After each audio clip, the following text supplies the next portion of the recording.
3 বছর পর মায়ের সাথে দেখা। আর সাফা ওই প্রথম তার নানিকে কাছ থেকে দেখলো। মায়ের পর যদি কেউ মায়ের মতো ভালোবেসে থাকে সেটা হচ্ছে তার মায়ের মা নানি। হ্যালো এভরিওয়ান, আসসালামু আলাইকুম। সবাই কেমন আছেন? আশা করি সবাই ভালো আছে। আজকে তো ছিল ফ্রাইডে, আর আজকে তো সকাল সকালে যাচ্ছিলাম আমাদের এক ভাবির বাসায়। তো কথা বলতে বলতে চলে আসছি। আর এখানে তো ভাবি আবার বিরিয়ানি রান্না করছিল, মজার বিরিয়ানি। তো এসেই তো আমরা খেতে বসে গিয়েছি বিরিয়ানি, সাথে কিন্তু অনেক কিছুই খেয়েছি, ওইগুলোর আর ভিডিও করা হয়নি। আমরা তো গল্প করেছি অনেক। এদিকে তো আবার বিকেল বেলা চলে আসছিলাম বাড়িতে, এসে তো আবার রান্না বান্না করতেছি। ওইদিকে তো গুড়া মাছ চচ্চড়ি করতে দিয়েছি, আর এখানে তো রুই মাছ রান্না করে নিচ্ছিলাম। আজকে তো আমার মা আসবে আমাদের বাসায়। 3 বছর পর তো মায়ের সাথে দেখা। যেহেতু গাড়ির মধ্যে গরমে আসবে, সেক্ষেত্রে তো হালকা পাতলা কিছু রান্না করেছি। এখানে তো আবার আমি করলা ভাজি করে নিয়েছিলাম। আর সাফা নানু আসছিল, পরে তো সাফা তার নানুর কোলে একদমই যেতে চাচ্ছিল না, তার খালামনির কোলেও তো যেতে চাচ্ছিল না। সাফা তো হওয়ার পরে ওদেরকে দেখে নিয়ে, এই কারণেই তো তাদের চিনে না। তো এদিকে তো আবার আমার ছেলেটা তার নানির জন্য অনেক পাগল। এখানে তো রাত করে এসেছে,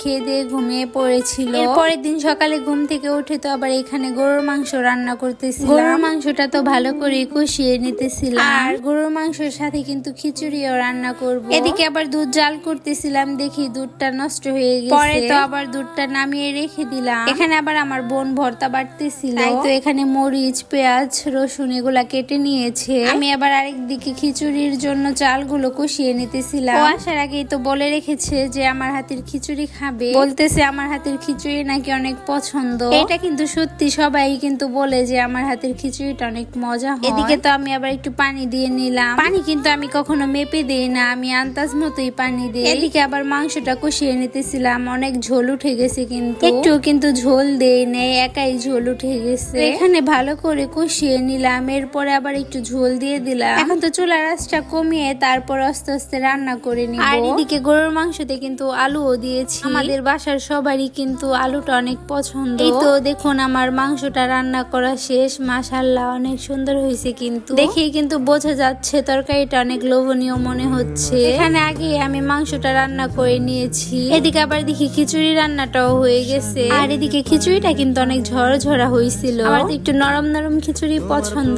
কিন্তু আমার বোন তো আবার ঝরঝরা খিচুড়ি পছন্দ করে। এদিকে তো আমি আবার একটু সেমাই রান্না করতেছিলাম। আমি রান্না করতেছিলাম না, আমার আম্মু রান্না করতেছিল। এখন নারকেল গুলো তো ফ্রিজে ছিল, তাই তো নারকেল গুলো বের করে নিয়েছে। এই সেমাইটা কিন্তু আমি তেমন মজা করে রান্না করতে পারি না, কারণ তো আমার মাকে বলছিলাম যে আমার এই সেমাইটা অনেক খেতে মন চাইছে। এই তো আমার মা বলতেছে দাঁড়া আমি রান্না করে দিয়ে যাই। এদিকে তো নারকেলের সাথে ঘি দিয়েছে, আবার চিনিও দিয়েছে। ওর পাশে তো আবার দুধটা জাল করে নিচ্ছিলাম। তো নারকেল গুলো কিন্তু ছুটে গেছে। এখন তো ভালো করে ভাজা ভাজা করে নিচ্ছিল নারিকেলটা। এই সেমাইটা তো আমার অনেক বেশি পছন্দ, আমার বোনও কিন্তু অনেক পছন্দ করে এই সেমাইটা। ভালো করে কিন্তু নারকেল গুলোই করা হয়ে গেছে। এখন কিন্তু আবার সেমাই গুলো দিয়ে দিল। ফার্স্টে তো সেমাই গুলো ভেজে তারপরে কিন্তু আবার ধুয়ে নিয়েছে। এখন তো অল্প অল্প করে দিয়ে দিচ্ছিল, তারপরে তো আবার মিশিয়ে নিল নেড়ে চেড়ে। আমি তো আগে জানতাম না যে সেমাই গুলো ভেজে ধুয়ে নিতে হয়, এই প্রথমে দেখলাম ধুয়ে। তারপরে তো আস্তে আস্তে সেমাই গুলো রান্না করে নিয়েছে। এদিকে তো আমরা সবাই আবার খেতে বসে গিয়েছি।